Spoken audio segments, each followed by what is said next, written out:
So right now they've moved into this new building. How long have you been here in this building? 2 years, 2 years, No. 6 months? I know. I think it's been about four or 5 years. Gotcha. So 4 or 5 years, but they've had several lodges in the area. One of them was Day Lodge number 14, merged with. They're all merged with Key West Lodge now. What they've got, you see their past masters up here from Day Lodge. They've got a nice meeting room up here. We are on the 3rd floor. They're in the process of installing an elevator system, so some of the other brothers could make it up here. But really, they want to do some more renovating and maybe make this more of a lounge kind of area and basically a social area for the brothers. As we've seen in, I think it was the lodge there in Tampa had a large social area where they had a pool table. So kind of the same aspect. And here's another lodge here that was had gone dark, Anchor Lodge number 182 in 2014. But they've all converged here with Key West Lodge, and we'll see their lodge room in just a minute.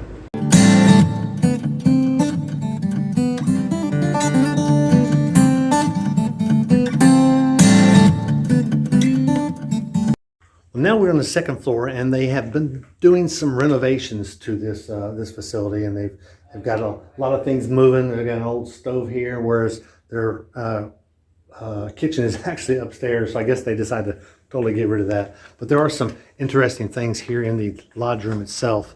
What is that? Plank owner, honorary plank owner, Key West Lodge 64. I don't know exactly what that is. This is their secretary's office. And as you walk into the main room, you're immediately got this really nice carpet here. It's good and soft, and of course they've got their security guard walking around here. But I've been told that the main chairs here are well over 100 years old, if not 150 years old, and you can see the ornateness of these chairs. As they've combined lodges, you tend to pick up extra things. You get a double case of everything. You get an extra one of these, extra staffs, and furniture and everything. So that just tends to happen. Let's go around this way. So here's the junior warden's desk here. Again, they've got a matching pillar there. And back here, looks like a picture. I don't see a waterfall, but looks like a stream, looks like a sheaf of wheat. But so that's there at the junior warden's desk. Secretary's desk, although he does have a main office. And here is the master's chair. You can see the similarities. This one here is actually a little larger than the others, which it should be in most lodges. I don't think I've ever seen any where they were all three identical. The master's chair is always just a little larger and a little more ornate, as this one is. I did find out something, that they do a bobblehead for each one of their Grand Masters. And so these are their these are the bobbleheads that they do for their Grand Masters. You can see they got the corn wine and oil here. You can see this is the rough stone over here, and this is the stone that's been used. It's been worked on a little smoother. And I did mention to him that normally I see these rough stones are on this side of the master, not that side. Where, you know, Masonically we're knee deep in symbolisms, and so placement of things makes a difference. It just does, you know, of where you put things. And just like the master is always in the east. And I say the east is Masonic east, not necessarily north, south, east, and west as the compass, but he's Masonically in the east. In almost every lodge I've ever been to, the entrance to the door is opposite to where the master is. Where the senior warden sits, the main entrance is always to the senior warden's right. In almost every lodge. I'm talking 99.9% lodge. Every now and then, sometimes it's because of the building that way it's constructed, it may be different. But for the most part, that's the way you're going to find it in most lodges throughout the country, really. Over here, they've got a box that's got all of their officer aprons in. Then they've got a sample of officer hats. And as I mentioned, as you combine lodges, you tend to get more than one of something. Like you've got a voting box right underneath the top hat here. That's a voting box there. And I don't want to move anything because right here they've got a voting box. I'm going to move this one here because I don't know what that is. This one might be secret ballot. This what this one here looks like. This looks like if you take a piece of paper and do a secret ballot, you're going to slide it in there, in the top of this box. I've actually never seen one of these, but that's definitely what it would be used for. So that's interesting. I'm going to pull it out one more time. It's just a square box. Nice. Interesting, interesting. I don't know the symbolism of the knife, fork, and spoon, but... And then here's with their regular ballot box. A hole in the back. Most of these I see will have a cover on top of these. And even a cover there. And you open them up and it swivels. Got a hinge right here.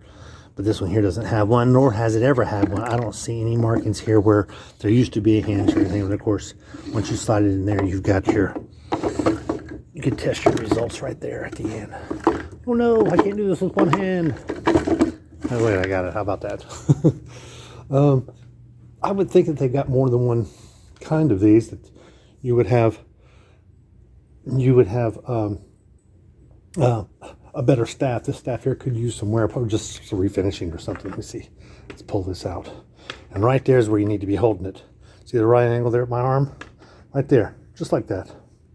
No, these are not secrets of Freemasonry. It's the stuff you can find online. It was no big deal. But yeah, see how dirty that is right there? That's exactly right there where you should be holding that staff. That's perfect. I like that. A lot of times, sometimes you see guys, they'll hold it way. Anyway, they don't hold like they're supposed to. Or should I say like they should in most lodges. This is the north end, and these are actually over 100 years old too. They got these from another lodge. These are pillars for the master, but they're thinking about taking this one here to Scottish Rite. It looks like that there's a, you could get into that one. I got the big bell there, the bell on the chair, and the two columns. Not as ornate as some, but a little more ornate than others. You can see the globes up top. A lot of times you see globes that are of different colors. This one here's showing some wear here in the corners. Sometimes you bump those, bring them in and out of doorways, or they actually fall over and you lose a piece of it or a chunk like they have here. It just adds gives it some character.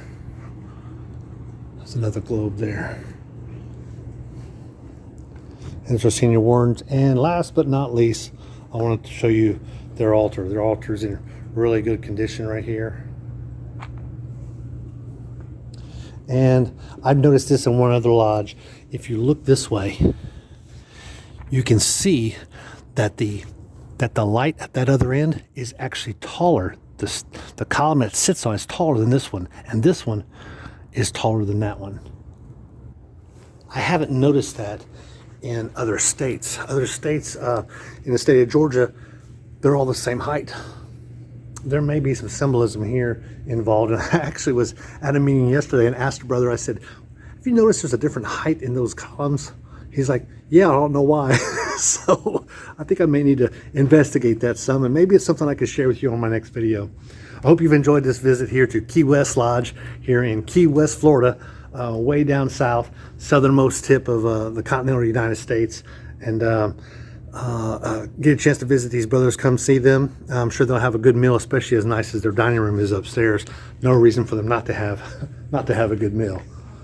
But let me let you go, and be sure to like and subscribe. Send this video to other Masonic friends that you have, because you are now leaving the coolest life, Masonic edition.